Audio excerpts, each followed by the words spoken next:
kurang lebih hampir saya 5 tahun mengikuti dunia politik ya, dan saya menyimpulkan ya dari bawah dulu, Pak Joko sebelum menjadi wali kota, menjadi gubernur, itu sudah punya hubungan sama Opung ya. Entah benar tidaknya Pak Joko ini diopeni Opung dari tukang kayu ya, dulu dari tukang kayu ya, sebelum punya perusahaan ya. Ya setelah punya perusahaan mungkin kemungkinan dibantu sama Opung ya. Dari Pak Joko punya perusahaan sampai anaknya ya, materi sudah mapan ya. Terus nah, Pak Joko masuk ke PDI ya, masuk ke PDI ya, asumsi saya ya, arahan Opung ya. Terus nah ini taktik dari bawah banget nih ya. Nah diizinkan Ibu Mega, terus ya jadi wali kota, jadi gubernur. Karena apa? Partai PDI ini kan partai ya namanya yang sudah lumayan melejit ya ketimbang partai-partai yang lain ya. Nah dari sini ini asumsi saya ya, taktik ya emang dari bawah sampai ke posisi puncak ya. Sisi lain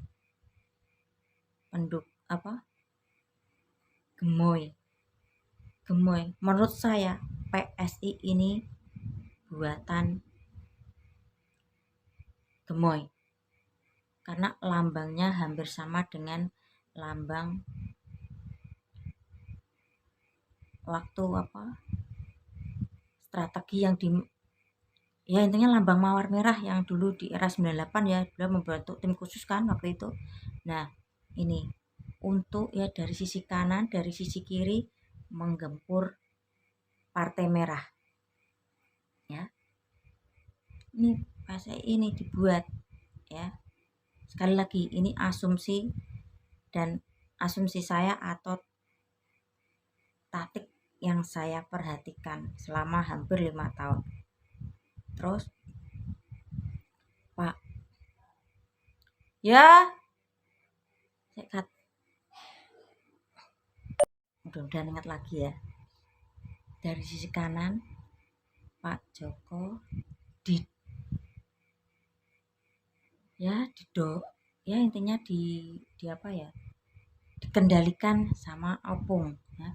Dari sisi kiri ya tadi gemoy, menurut saya tuh PSI milik gemoy. Karena apa? Kepemilikan ketumnya itu selalu tidak jelas ya. Dulu Giring, nah ganti,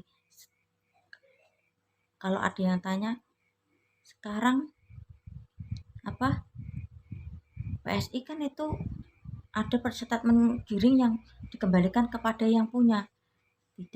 Menurut saya tidak seperti itu, karena sisi kanan dan sisi kiri ini kerjasama dan Pak Joko dan keluarga itu tidak bisa berbuat apa-apa ya. Sekarang buktinya Mas Gibran menang aja tidak ada aura kebahagiaan ya, kasihan, saya jujur kasihan. Sekali lagi ini asumsi saya. Terus dari sini ya, usaha-usaha Mas Gibran catering ya itu menurut saya cuman modus ya. Sang pisang terus itu yang markobar yang katanya berapa puluh cabang itu kok tak tampak gitu ya. Contoh kalau misalnya ada, kalau itu yang itu loh, ada produk terkenal ini punya cabang di mana, itu pasti terlihat. Dan ini pun ya tidak jelas ya. Ya, saya pastikan keluarga Pak Joko itu setir sana setir sini ya. Sekali lagi ini asumsi saya. Terus ke atas dikit ya, setelah Pak Joko menjadi wali kota, gubernur, dan presiden 2 periode, ini dalangnya opung ya. Nah, saya membenarkan dari pihak kiri ini ya, dari pendukungnya. Pak Joko kan dapat sebutan ya pelongo, terus bebek lumpuh, terus apa itu, Mbak Amin bilang bebek lumpuh. Ya saya mempercayai kata-kata Pak Amin, karena Pak Amin pun bukan orang bodoh ya. Pak Amin pun juga lulusan Amerika.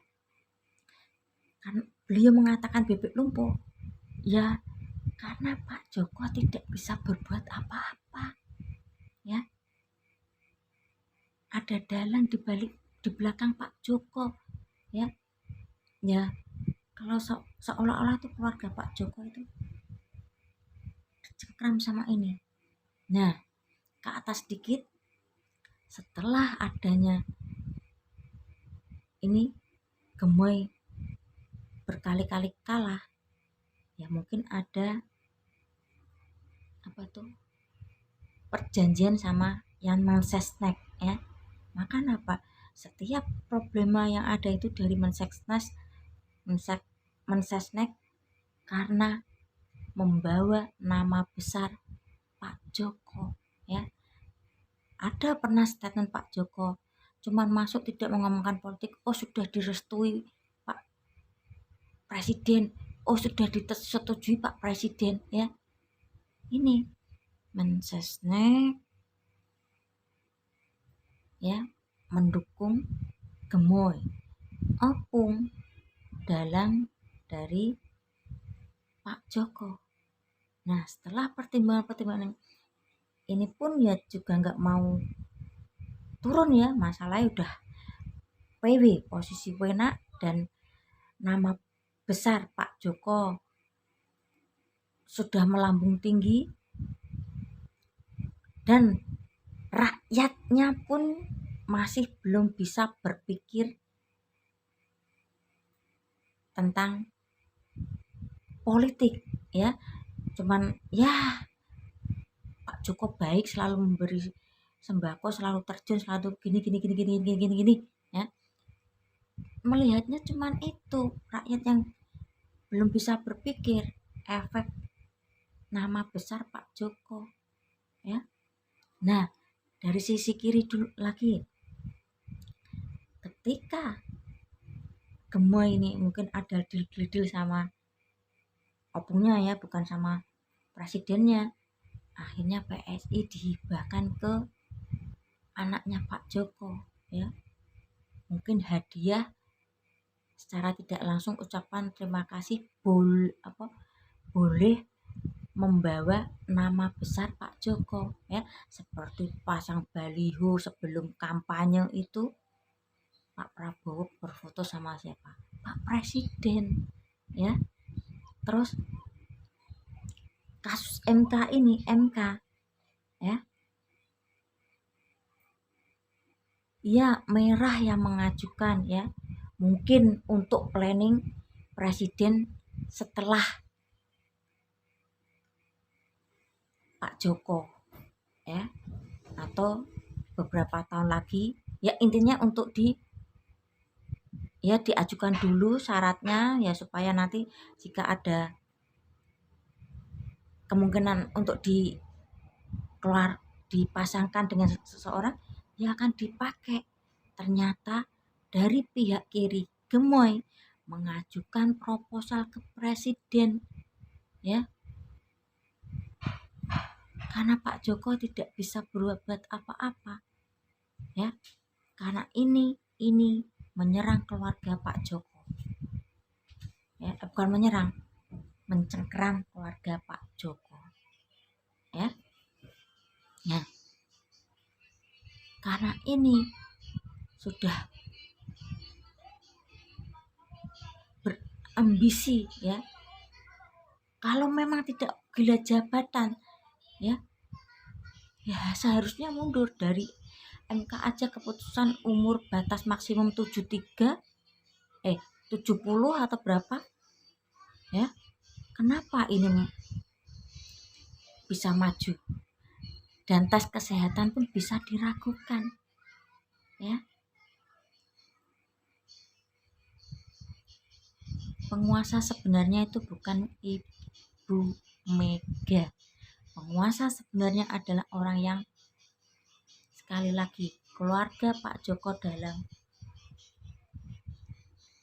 ya, saya masih memaklumi rakyat masih belum bisa berpikir tentang politik. Ya, saya bukannya menyombongkan saya bisa berpikir, tidak, ya, karena cuman saya melihat sekitar, ya, kasihan, satu memilih Pak Prabowo, ya, kedua ada anaknya, ya, itu kalau saya melihatnya. Buktinya setelah pemilu dan di sekitar saya itu yang memenangkan paslon 2, ya pada sambat yang habis nyoblos 02. Sekali lagi, keluarga Pak Joko sama orang di kanan dan kirinya, ya,